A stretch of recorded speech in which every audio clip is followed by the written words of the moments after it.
Hello guys, in this video I'm going to show you how to set the number of your child on the Pregnancy Plus application.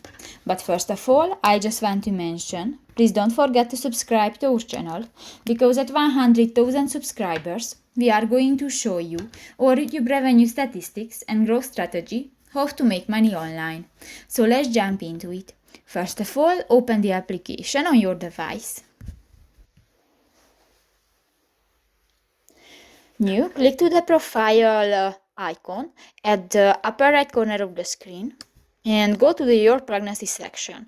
And here you can find the fifth option, the first child question, and click to the yes button, and here you can select the yes or no option.